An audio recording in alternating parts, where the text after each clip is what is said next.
दोस्तों, इतिहास की रिवीजन क्लास 1 में हम सिंधु घाटी सभ्यता का रिवीजन आज करेंगे बहुत तेज गति से।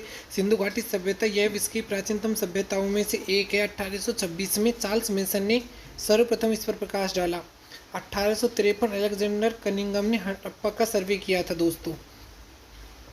उसके बाद में 1856 में जॉन बंटन एवं विलियम बंटन लाहौर से कराची के मध्य रेलवे लाइन बिछा रहे थे, तब उन्होंने अनजाने में हड़प्पा की ईंटों का प्रयोग किया। 1856 में ही अलेक्जेंडर कनिंघम ने दूसरी बार हड़प्पा का सर्वे किया। 1861 में भारतीय पुरातत्व विभाग ASI की स्थापना की गई। दोस्तों, ये महत्वपूर्ण है तथा बार बार एग्जामों में पूछा जा सकता है, तो इसलिए आप इसे स्टार लगा लेंगे। गवर्नर जनरल लॉर्ड कैनिंग के समय अलेक्जेंडर कनिंघम को ASI का जनक कहा गया। 1921 में सर जॉन मार्शल ने दयाराम साहनी को उत्खनन करने हेतु नियुक्त किया हड़प्पा में। 1922 में सर जॉन मार्शल ने राखाल दास बनर्जी को मोहनजोदड़ो का उत्खनन करता नियुक्त किया। 1924 सर जॉन मार्शल ने सिंधु घाटी सभ्यता व हड़प्पा सभ्यता की घोषणा की। इतिहासकार पिगट ने हड़प्पा एवं मोहनजोदड़ो को सिंधु घाटी सभ्यता की जुड़वा राजधानी का। दोस्तों, ये भी इम्पोर्टेंट है, इसे भी बार बार एग्जामों में पूछा जाता रहा है।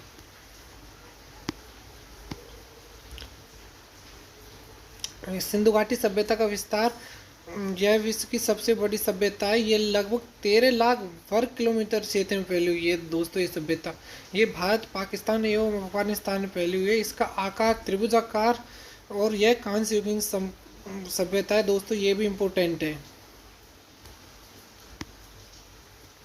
इसका विस्तार उत्तर में मांडा कश्मीर चिनाब नदी तक तथा दक्षिण में दैमाबाद महाराष्ट्र प्रवरा नदी तक तथा पश्चिम में दास्क नदी सुतकाडोर बलूचिस्तान तथा पूर्व में आलमगीर यूपी हिंडन नदी तक था। बात करें इसके काल की, तो समय का निर्धारण C14 पद्धति से किया जाता है, जिसके अनुसार 2600 से लेकर 1900 BC तक नई NCERT के अनुसार है दोस्तों। ये बहुत मेहनत से तैयार किए गए नोट्स हैं, तो एक बार आपको वीडियो अच्छे लगे तो लाइक एवं सब्सक्राइब जरूर करें चैनल को। हम रोज इसी तरह एक एक करके पूरे इतिहास का रिवीजन करेंगे। 2350 ईस्वी से 1750 BC पुरानी NCERT के अनुसार था, लेकिन दोस्तों अब ये चेंज हो गया है, तो आप इसे ही सही माने। नई NCERT में ये दिया गया है 3250-27 से सार्गिन अभिलेख के अनुसार मध्य एशिया में दोस्तों। स्थल हड़प्पा, इसके महत्वपूर्ण स्थल जो है दोस्तों, नंबर 1 हड़प्पा स्थिति मोंटगोमरी जिला पंजाब, जो कि पाकिस्तान में स्थित है। वर्तमान में साहिवाल जिले में रावी नदी के तट पर उत्खनन करता, जिसके दयाराम साहनी थे, जिसे R37 कब्रिस्तान या विदेशों की कब्र, इक्का गाड़ी, श्रृंगार पेटी का स्वास्थ्य का निशान। नदी के तट पर 12 अंगार मिलते हैं जो 2 लाइनों में है। पास में अनाज साफ करने का चबूतरा मिलता है। पास में श्रमिक आवास भी मिलते हैं। नंबर 2 मोहनजोदड़ो, जिसकी स्थिति लरकाना सिंध पाकिस्तान में दोस्तों। सिंधु नदी के तट पर उत्खनन करता राखाल दास बनर्जी थे। मोहनजोदड़ो का शाब्दिक अर्थ होता है दोस्तों मृतकों का टीला, जिसमें विशाल स्नानागार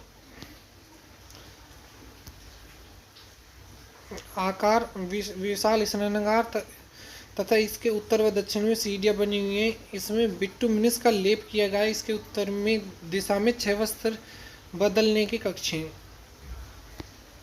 3 तरफ बरामदे के पीछे कई कक्ष बनी हुई हैं। जलापूर्ति हेतु कुआं भी बना हुआ। सीढ़ियों के साक्ष्य मिलते। प्रथम तल पर संभवतः पुरोहित रहते होंगे दोस्तों। हम इसको आगे छोड़ सकते हैं, ये आपके काम के नहीं है। इसके बाद में इसमें सर जॉन मार्शल ने तत्कालीन समय की आश्चर्यजनक इमारत कहा। इसमें विशाल अन्नागार, महाविद्यालय के साक्ष्य, सूती कपड़े के साक्ष्य, हाथी का कपाल खंड, नर्तकी की मूर्ति जो कि धातु से बनी हुई है। इसमें एक हाथ में चूड़ियां पहन रखे पुरोहित राजा की मूर्ति की, जो ध्यान की अवस्था में। यह यहाँ से मेसोपोटामिया की मोहर मिलती है। इसके बाद में सिंधु घाटी सभ्यता का तीसरा स्थान है दोस्तों गुजरात, भोगवा नदी के किनारे। उत्खनन करता SR राव अर्थात रंगनाथ राव। यह एक व्यापारिक नगर था, यहाँ से गोदीवाड़ा मिलता है। यह सिंधु घाटी सभ्यता की सबसे बड़ी कृति है। मणि के बनाने के कारखाने, चावल के साक्ष्य, फारस की मूर्त जो गोलाकार बटन नुमा है, घोड़े की मृत्यु मूर्तियाँ, सॉरी दोस्तों, घोड़े की मृणमूर्तियां, चक्की के दोपाट, घरों के दरवाजे मुख्य मार्ग पर खुलते हैं एकमात्र। धौलावीरा स्थिति गुजरात। उत्खननकर्ता रविंद्र सिंह बिष्ट। यह शहर किसी नदी के किनारे स्थित नहीं, यह शहर 3 भागों में विभाजित है। पूर्व, मध्य, पश्चिम। यहाँ से 16 जलाशय मिलते हैं जो कतरी में। स्टेडियम के साक्ष्य भी धौलावीरा से मिले हैं दोस्तों। सूचना पट जो कि पॉलिसी युक्त है।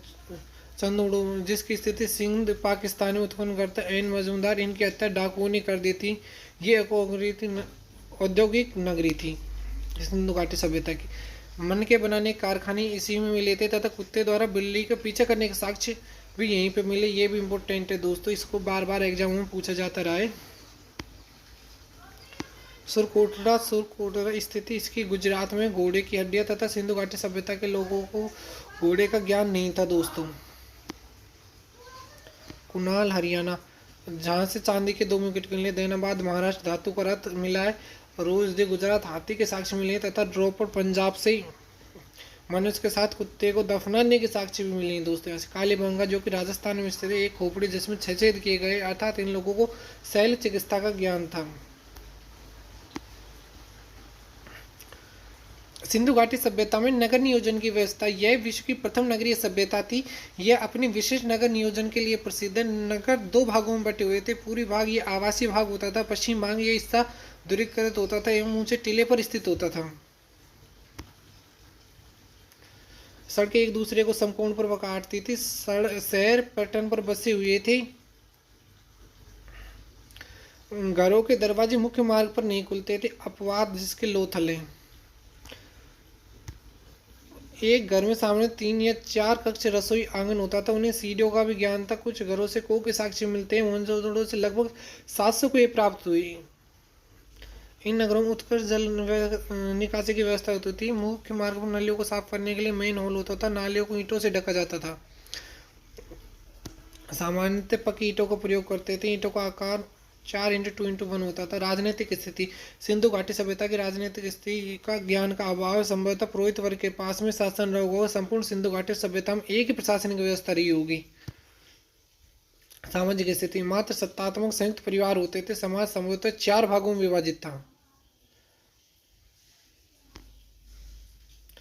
पुरोहित वर्ग, व्यापारी वर्ग, किसान वर्ग तथा श्रमिक वर्ग। बड़ी मात्रा में मात्र देवियों की मूर्ति मिलती है। यह शांति प्रिय लोग थे क्योंकि अत्यंत कम मात्रा में हथियार मिले। पुरुष एवं महिलाएं श्रृंगार करते थे एवं जवाहरात पहनते थे। लोग शाकाहारी व मांसाहारी थे। शतरंज एवं मुर्गे की लड़ाई इनके प्रिय खेल थे। अंतिम संस्कार की 3 विधियों का प्रचलन था। पूर्ण समाधान, आंशिक समाधान तथा दाह संस्कार। यह आत्मा एवं पुनर्जन्म में विश्वास करते थे। लोथल से 3 व कालीबंगा से 1 युक्तिमत समाधान मिला है। धार्मिक स्थिति। सिंधु घाटी सभ्यता की धार्मिक स्थिति। प्राकृतिक भौतिकवाद में विश्वास करते थे। पुरुष एवं महिला देवताओं को पूजते थे। इस काल में देवताओं की मूर्तियां मिलती, लेकिन मंदिर बनना आरंभ नहीं हुए थे। ये अंधविश्वासी थे। ये जादू टोने टोटके में विश्वास करते थे। बलि प्रथा में विश्वास करते थे। कालीबंगा से हवन कुंड मिलते हैं। तो दोस्तों ये भी इम्पोर्टेंट है, बार बार एसएससी में पूछा जाता रहा है कि हवन कुंड के साक्ष्य कहाँ से मिले हैं। तो इसका उत्तर है कालीबंगा। यह वृक्ष पूजा, जल लिंग पूजा में विश्वास करते थे। इन्हें ध्यान एवं योग का ज्ञान था। मोहनजोदड़ो से एक मोहर मिलती है जिस पर आद्य शिवा का चित्र मिलता है। सर जॉन मार्शल ने इन्हें पशुपति नाथ कहा था। इनकी आर्थिक स्थिति। इनकी अर्थव्यवस्था कृषि आधारित थी। अधिशेष उत्पादन होता था जिन्हें बड़े बाजार और शहरों में बेचा जाता था। गेहूं, सरसों, चना, मटर, रागी प्रमुख फसलें थी। इन्हें चावल एवं बाजरे का ज्ञान नहीं था। लोथल से चावल के साक्ष्य मिलते हैं। रंगपुर से चावल की भूसी मिलती है तथा रंगपुर उत्तर हड़प्पन स्थल है। सौर्त गुई अफगानिस्तान से नहरों के साक्ष्य मिलते हैं जो ऑक्स रिवर्स के किनारे थे। धौला विलायत से जलाशय के साक्ष्य मिलते हैं। यह पशुपालन भी करते थे। गाय, भैंस, भेड़, बकरी, खरगोश, कुत्ता एवं बिल्ली इनके प्रिय पशु थे।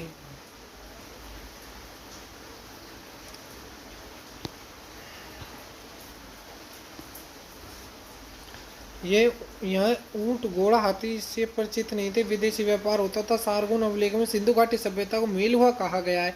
मेलुहा नाविकों का देश है। मेलुहा हाजा पक्षी के लिए प्रसिद्ध है। सारगोन अभिलेख में कपास को सिंडन कहा गया है। कपास की विश्व में प्रथम खेती भारत में हुई थी दोस्तों। दिलमुन, बहरीन व आयन ओमान में मध्यस्थ का कार्य करते थे। मुद्रा व्यवस्था का प्रचलन नहीं था, वस्तु विनिमय होता था। यह सोने व चांदी का प्रयोग करते थे, लोहे से परिचित नहीं थे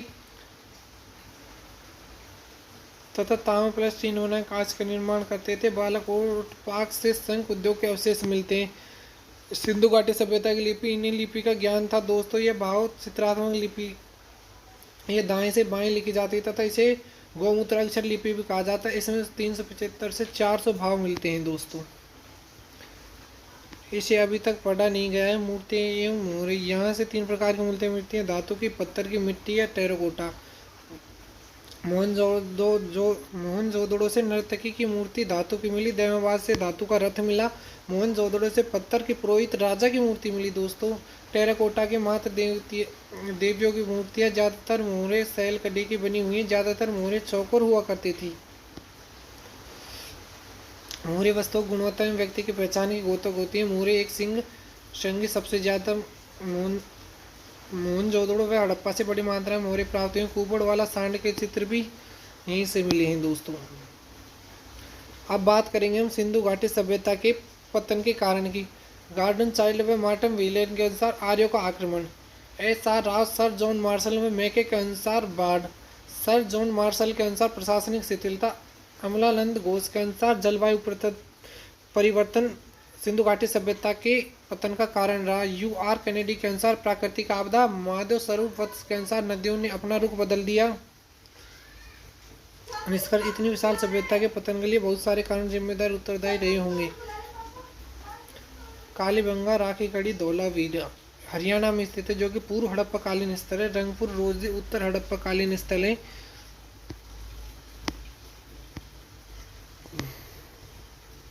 दोस्तों ये था आपकी सिंधु घाटी सभ्यता का। दोस्तों हमने अपनी पहली क्लास में लूसेंट जीके की स्टैटिक के महत्वपूर्ण टॉप 50 क्वेश्चन किए थे। आज हम 51 से लेके 130 तक महत्वपूर्ण क्वेश्चन करेंगे लूसेंट स्टैटिक जीके के, जिसमें 50वां क्वेश्चन है सबसे चमकीला ग्रह कौन सा है? शुक्र। भारत का राष्ट्रीय पशु बाघ। भारत का राष्ट्रीय पक्षी है मोर। भारत का राष्ट्रीय जलीय जीव कौन सा है? गंगा डॉल्फिन। भारत का राष्ट्रीय फल कौन सा है? आम। भारत का राष्ट्रीय फूल है कमल। भारत का राष्ट्रीय पेड़ है बरगद। भारत का राष्ट्रीय खेल है हॉकी। भारत के राष्ट्रीय झंडे की लंबाई और चौड़ाई का अनुपात 3:2 है तथा भारत के राष्ट्रीय झंडे तिरंगे को 22 जुलाई 1947 को अपनाया गया था। भारत का राष्ट्रीय गान लिखा रविन्द्रनाथ टैगोर ने, जिन्होंने सर्वप्रथम इसे 1911 कलकत्ता अधिवेशन में गाया था। भारत का राष्ट्रीय गीत है वंदे मातरम, जिसे बंकिम चंद्र चटर्जी ने लिखा था। महात्मा गांधी को राष्ट्रपिता सबसे पहले किसने कहा? नेताजी सुभाष चंद्र बोस ने। हमारा राष्ट्रीय पंचांग है सक्समंत। राष्ट्रगान की अवधि कितनी है? 52 सेकंड। रेडियो एक्टिविता की खोज किसने की? हेनरी बेकरेल ने। पेसमेकर का संबंध शरीर के किस अंग से? हृदय से।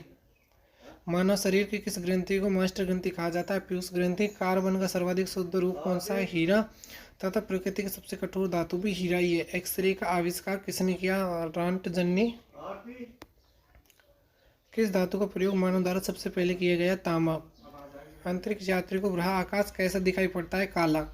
दूरबीन का आविष्कार किसने किया? गैलीलियो ने। दिल्ली स्थित महात्मा गांधी की समाधि का क्या नाम है? राजघाट। भारत में पहली रेल कहाँ से कहाँ तक चली? बम्बई से थाने तक। वर्तमान में बम्बई को मुंबई कहा जाने लगा है। भारत में पहली बार मेट्रो रेल सेवा की शुरुआत कोलकाता में प्रारंभ की गई। भारत में रेल का आरंभ किस सन में हुआ? 1853। प्रथम भारतीय अंतरिक्ष यात्री कौन थे? स्क्वाड्रन लीडर राकेश शर्मा, जो 1984 में अंतरिक्ष में जाने वाले पहले भारतीय बने थे। भारत की प्रथम महिला मुख्यमंत्री श्रीमती सुचेता कृपलानी। हरियाणा के पहले मुख्यमंत्री पंडित भगवंत दयाल शर्मा। संयुक्त राष्ट्र संघ की स्थापना 24 अक्टूबर 1945 को हुई, जिसके 6 अंग हैं। संयुक्त राष्ट्र संघ का मुख्यालय न्यूयॉर्क में स्थित है। संयुक्त राष्ट्र संघ के पहले महासचिव त्रिवेली। इस समय संयुक्त राष्ट्र संघ के कितने सदस्य देश हैं? 193। संयुक्त राष्ट्र संघ सुरक्षा परिषद के कितने देश सदस्य होते हैं? 15।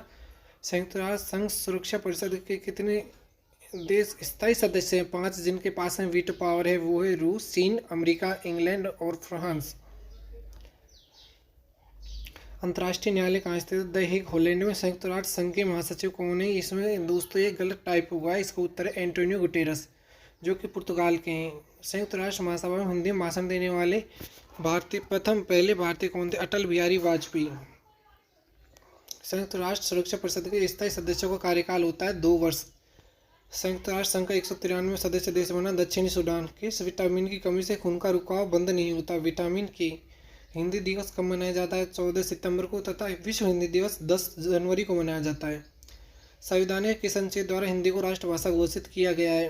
अनुच्छेद 343 को द्वारा। ओलंपिक खेलों की एकल स्पर्धा में स्वर्ण पदक जीतने वाले एकमात्र भारतीय अभिनव बिंद्रा। लेकिन दोस्तों 2020 टोक्यो ओलंपिक में अब नीरज चोपड़ा भी गोल्ड मेडल जीत चुके हैं भाला फेंक में।